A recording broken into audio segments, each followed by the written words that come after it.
जय हिंद प्यारे बच्चों, आप सभी का स्वागत है जीके जिस गुरु के इस बेहतरीन सी लेक्चर्स में। प्यारे साथियों, आज के इस लेक्चर्स में बिहार डीएलएड एंट्रेंस एग्जाम 2025 के लिए काफ़ी ज़्यादा इंपॉर्टेंट एंड सेलेक्टेड क्वेश्चंस देखने वाले हैं, जो कि आपके इस बार डीएलएड के एग्जाम में पूछे जाएंगे। ये सभी प्रश्न आपके एग्जाम के लिए काफ़ी ज़्यादा इंपॉर्टेंट है। जैसा कि मैं बार बार आपसे जिक्र करते आया हूँ कि सर, जो भी हम लेक्चर्स में कवर करते हैं सभी क्वेश्चन वीवीआई होते हैं। तो आपसे एक अनुरोध है, चैनल पर अगर आप नए हैं तो वीडियो को लाइक कर देंगे, चैनल को सब्सक्राइब कर लीजिएगा और एक बार शेयर कर दीजिएगा सभी भाई बहन दोस्तों के पास। चलिए, बिना समय को खराब किए हुए आज के इस लेक्चर्स को करते हैं स्टार्ट। पहला नंबर सवाल जो आपकी स्क्रीन पर है साथियों, काफ़ी बार आपसे पूछा गया और सिंपल लेवल का क्वेश्चन है।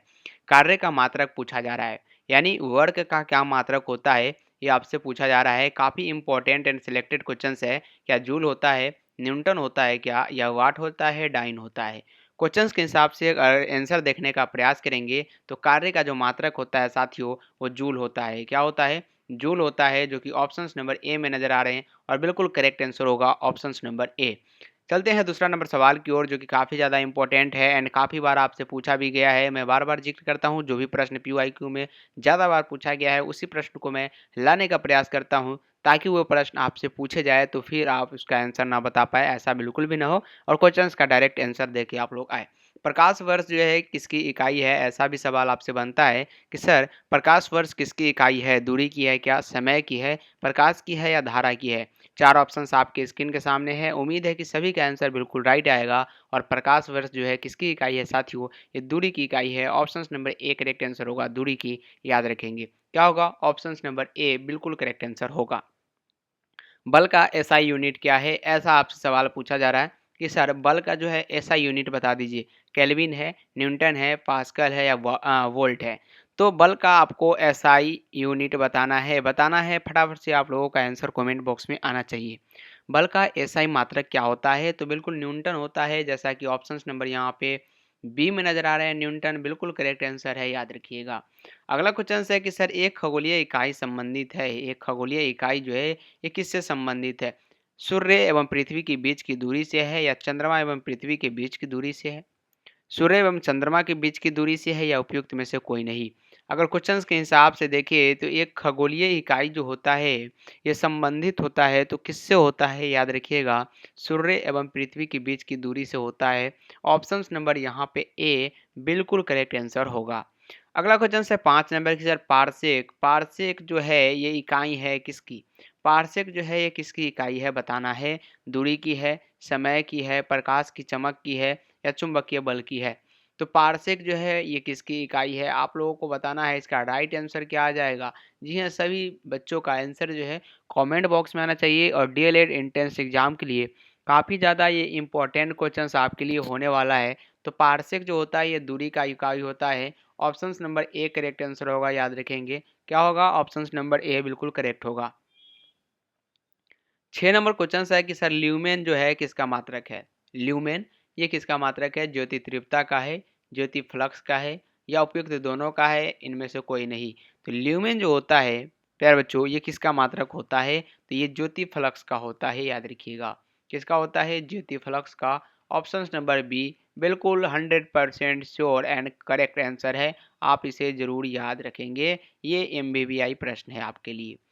पास्कल जो है ये इकाई है। पास्कल जो है किसका इकाई है?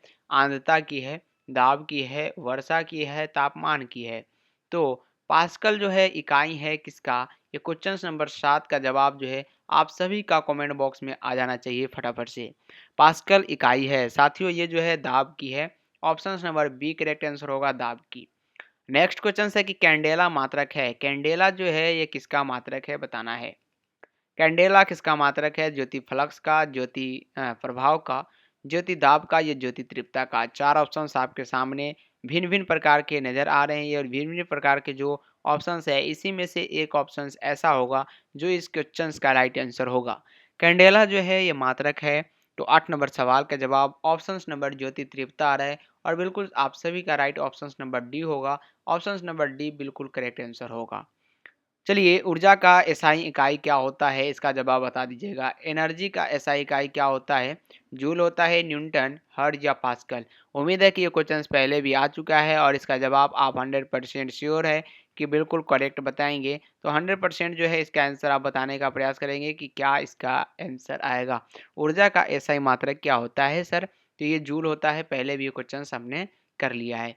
अगला क्वेश्चन है कि विद्युत मात्रा की इकाई बता दीजिए। विद्युत मात्रा की इकाई आपको बताना है। तो विद्युत मात्रा की इकाई क्या एम्पियर होती है, ओम होती है, वोल्ट होती है, कूलम होती है? चार ऑप्शंस आपकी स्क्रीन के सामने उम्मीद है कि नजर आ रहा होगा। तो विद्युत मात्रा की जो इकाई होती है साथियों, वो एम्पियर होता है। क्या होता है? एम्पियर। ऑप्शन नंबर ए बिल्कुल करेक्ट है। अगला क्वेश्चन थोड़ा सा लेंदी क्वेश्चन। एसआई पत्ती में लेंस की शक्ति की इकाई क्या है? तो लेंस की शक्ति की इकाई जो होता है एसआई पद्धति में, वो डायोप्टर होता है। और उम्मीद है कि सभी को पता होगा कि सर डायोप्टर में हम लोग लेंस की एसआई पत्ती में इकाई को मापते हैं। अगला क्वेश्चन है कि ध्वनि की तीव्रता मापने की इकाई है। ध्वनि की तीव्रता को मापने के लिए क्या कैंडेला है, क्या एम्पियर है, समुद्री मील है, या डेसिबल है? तो ध्वनि, जैसा कि आपको पता है कि सर ध्वनि के जो तीव्रता होती है, आप उसको कैसे मापते हैं? तो डेसिबल में मापते हैं। Option number D correct answer होगा, डेसिबल। ऑप्शन नंबर डी क्या होगा साथियों? बिल्कुल करेक्ट आंसर होगा। अगला क्वेश्चन की ओर बढ़े तो निम्नलिखित में से तापमान की ऐसा इकाई बताना है। तापमान की ऐसा इकाई आपको बताना है। 13 नंबर क्वेश्चन का जवाब केल्विन है। और केल्विन में हम लोग बिल्कुल करेक्ट आंसर होगा। अदिश राशि है। अदिश राशि कौन सा है आपको बताना है। ऊर्जा है, बल आघूर्ण है, संवेग है, या ऑल ऑफ दी? तो अदिश जो राशि होता है, 14 नंबर क्वेश्चन का जवाब क्या आएगा बताना है आप सभी को। तो अदिश राशि जो है साथियों, ये क्या है? ऊर्जा। ऊर्जा जो है क्या है? अदिश राशि है। ऑप्शन नंबर ए करेक्ट है। अगला है कि निम्नलिखित में से कौन सी एक सदिश राशि है? जी हाँ, सदिश राशि संवेग है क्या, दाब है क्या, ऊर्जा है, या कार्य है? तो निम्नलिखित में से जो है कौन सी एक सदिश राशि है, ऐसा आपसे क्वेश्चंस में पूछा जा रहा है 15 नंबर सवाल में। और यह संवेग होगा, जो कि ऑप्शन नंबर ए में नजर आ रहे हैं। और बिल्कुल करेक्ट होगा। जल में तैरना क्या है सर? कि जल में तैरना जो है, ये न्यूटन की गति के किस नियम का कारण जो है संभव है? तो तृतीय नियम के कारण संभव है। जितना आप बल आगे की ओर लगाते हैं, उतना ही बल जो है पीछे की ओर लगाना पड़ेगा। सॉरी, जितना बल आप पीछे की ओर लगाएंगे, उतना ही आगे आप लोग तेजी से बढ़ेंगे। तो यही न्यूटन का तृतीय नियम कहलाता है। अगला क्वेश्चन कि न्यूटन के पहले नियम को भी कहते हैं। न्यूटन के पहले नियम को आघूर्ण का नियम कहते हैं, या जड़त्व का नियम कहते हैं, या ऊर्जा का नियम कहते हैं, या संवेग का? तो न्यूटन का जो फर्स्ट लॉ है, इस नियम को हम लोग क्या कहते हैं साथियों? जड़त्व का नियम कहते हैं। क्या कहते हैं? जड़त्व का नियम, जो कि ऑप्शन नंबर आपके बी में है। और बिल्कुल करेक्ट आंसर होगा। अगला सवाल है, काफी लेंदी क्वेश्चन तो नहीं है, लेकिन काफी इंपॉर्टेंट है। रॉकेट किस सिद्धांत पर कार्य करता है? तो साथियों, जैसा कि आपको पता है, रॉकेट जो है ये किस सिद्धांत पर कार्य करता है? तो ये जो है, ये भी तृतीय नियम के सिद्धांत पर कार्य करता है। जिस साथियों जिस स्पीड से ये रॉकेट ऊपर की ओर बढ़ता है, उसी स्पीड से इसके अंदर गैस जो भरी रहती है वो पीछे की ओर आती है। यानी विपरीत प्रतिक्रिया उतना ही होती है। यानी न्यूटन का ये तृतीय नियम है, action to opposite reaction. Option number एक करेक्ट आंसर होगा। बल गुणनफल है। बल गुणनफल है किसका? फोर्स जो है, ये किसका गुणनफल है? तो इस प्रश्न का जो आप सभी का राइट आंसर आ रहा है, वो क्या आ रहा है? ऑप्शन नंबर बी आ रहा है, द्रव्यमान एवं त्वरण का। बिल्कुल, मास फोर्स बराबर क्या होता है? एम गुने ए। और बिल्कुल ये करेक्ट आंसर होगा, एम से मास, ए से त्वरण। ऑप्शन नंबर यहाँ पे क्या होगा? बी बिल्कुल करेक्ट होगा। यदि हम भूमध्य रेखा से ध्रुव की ओर जाते हैं तो जी का मान में क्या परिवर्तन आता है? भूमध्य रेखा से अगर हम लोग ध्रुव की ओर जाते हैं तो ग्रेविटी के मान में क्या परिवर्तन आता है? ऐसा आपसे सवाल है तो ये बढ़ जाता है। जब भी हम भूमध्य रेखा की ओर जाएंगे, भूमध्य रेखा से ध्रुव की ओर जाएंगे, याद रखिएगा, ध्रुव की ओर अगर हम जाते हैं तो क्या होता है? यहाँ पे जी का मान बढ़ता है। अगला क्वेश्चन है कि शरीर का वजन पृथ्वी की सतह पर सभी जगह एक समान होता है? ध्रुवों पर अधिकतम होता है, या विषुवत रेखा पर अधिकतम होता है, मैदान की तुलना में पहाड़ियों पर अधिक होता है? तो ध्रुव पर अधिकतम होता है शरीर का वजन। ऑप्शन नंबर बी करेक्ट है। अगला सवाल है कि सर किस तापमान पर जो है जल का घनत्व अधिकतम होता है? जल का घनत्व जो है ये 4 डिग्री सेल्सियस पर क्या होता है? अधिकतम होता है। ऑप्शन नंबर यहाँ पे डी करेक्ट आंसर होगा। अगला क्वेश्चन है कि सर बादल किस कारण से वायुमंडल में तैरता है? बादल जो है ये कौन से कारण से वायुमंडल में तैरता है? तो निम्न घनत्व के कारण। किसके कारण? निम्न घनत्व के कारण। नेक्स्ट क्वेश्चन है कि प्रेशर कुकर में खाना कम समय में पकता है क्योंकि अधिक दाब के कारण उबलते पानी का ताप जो है कम हो जाता है। गलत बात है। चारों ओर से बंद होने के कारण वायु का प्रभाव नहीं पड़ता है। गलत है। अधिक दाब के कारण जो है उबलते पानी का ताप बढ़ जाता है। हाँ, ये करेक्ट होगा। दाब अधिक होता है, वाष्प नहीं निकल पाता है, तो क्या होता है, पानी का तापमान टेम्परेचर बढ़ता है और जल्दी पकाने में मदद करता है। सूर्य की ऊर्जा उत्पन्न होती है। तो सूर्य की ऊर्जा जो है ये कहाँ से उत्पन्न होती है? तो याद रखिएगा, नाभिकीय संलयन द्वारा। नाभिकी का जब संलयन होता है तब सूर्य की ऊर्जा उत्पन्न होती है।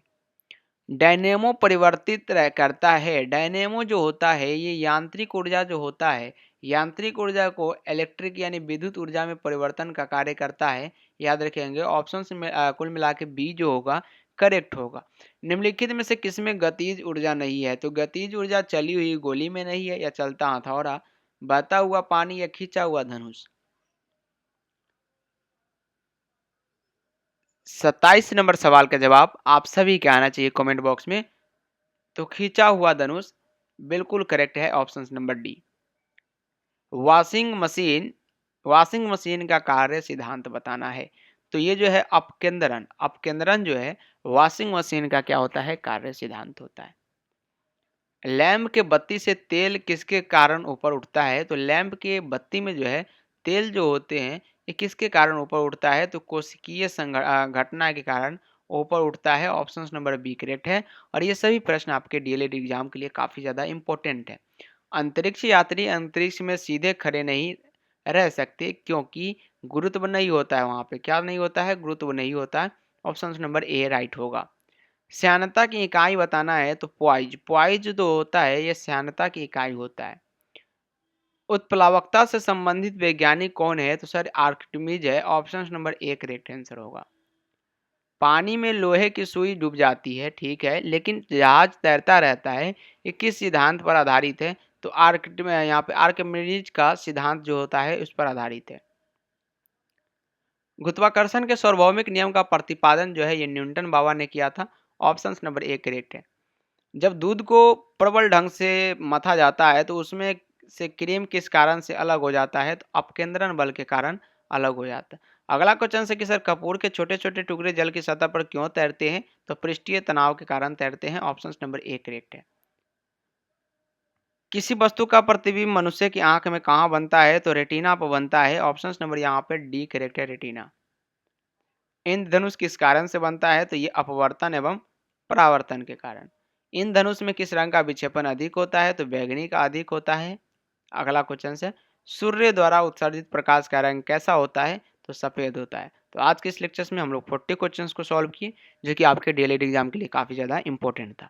उम्मीद है कि लेक्चर्स आपको पसंद आया। अगर आया तो कमेंट बॉक्स में अपना अपना फीडबैक जरूर देंगे। मिलते हैं फिर से अगले लेक्चर्स में, तब तक के लिए bye bye and take care.